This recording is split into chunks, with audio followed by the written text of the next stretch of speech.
اعوذ بالله من الشیطان الرجیم بسم الله الرحمن الرحیم 8 مارچ عورت آزادی مارچ کوم د مغرب د وحشي ترین کوم ثقافت ته غوړي چې یلغور شکل کې مسلمانو باندې مسلط کی و دې ذریعې سره غوړي چې د عفت د طهارت د حجاب کوم لیمټس دی هغه ټوله ختم کی.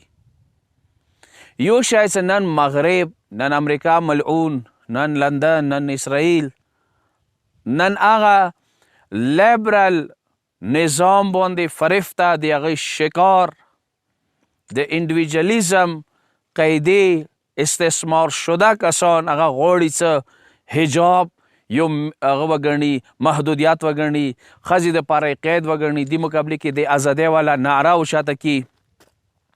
که څه سوچ وکړو دې باندې څه ازادۍ شته دی؟ هیچی ازادۍ. نفس نه ځان آزاد که، د نفس اسیر مه ګرځه، شیطان نه ځان آزاد که، ګناهانو نه ځان آزاد که.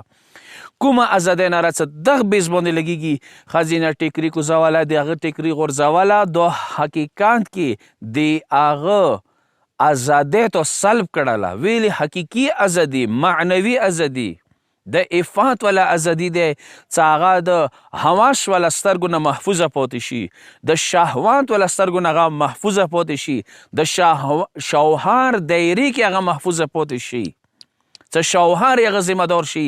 کومې ورځې دغې ښځې نه ټیکری کوشو، هوسران شهوتران و شکاره شوه د ښځه. بیا هر کس بند نظیر سره څه هغه ته سترګې غړوي، هغو داسې ښځې بیا د هغو سړیو سترګو کې ځای شته، زړه کې ځای نشته. اسلام چې کله نکاح معتبر ګرځولی دی، دې دپاره دی چې دی دې کوله شوه، دوی دې میړه شولو، زړه کې ځای شولو. که چیرې دا ښځه بیماره شوه، شوهر یې ذمهوار. دا ښځه تکلیف کې دی، شوهر یې ذمهوار. دا ښځه مثلا سرعت یې لوړلو، خوبصورتي لوړله، بیا هم شوهر یې ذمهوار. دا ښځه شاله شوله، خپونه ولوېدله، بیا یې شوهر ذمهوار. یعنې څه مطلب؟ انسانیت بیس باندې، دوستۍ بیس باندې بیا یې څه دی دغې ښځې هغه سړي زړه کې ځای شته.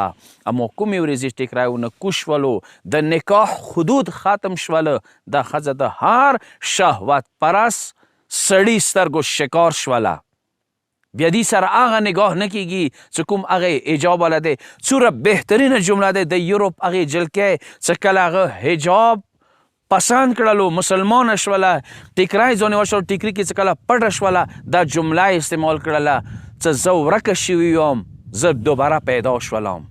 میں کھوئی ہوئی تھی، میں نے اپنے آپ کو پایا. ما خپل ځان بیا موندلو، زه ورکه شوی یم، نن ما ځان بیا موندلو. د اسلام دی چې هغه حجاب کې توخ کوي. که چیرې حجاب مو محدودیت وګڼو نو بیا کور جوړوله محدودیت. ویلې کور کې اوس کور دې دپاره دی چې هغه کې مو هر شی محفوظ دی.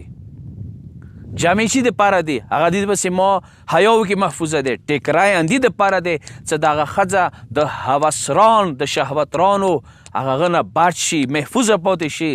دا یوه نعره چې دوی ازادي مارچ بنیاد باندې لګوي، د خپلو ښځو ته ویلې نه لګوي چې هغوی نه یې ټیکری کوز کړی دی، د هغوی ازادي سلب کړي دی، د هغوی بنیادي رایټس چې دی هغه یې ونه اخیستي دي. حجاب بنیادي رایټس دی د دې ښځې، د دې ښځې عزت دی، عفت دی، وقار دی.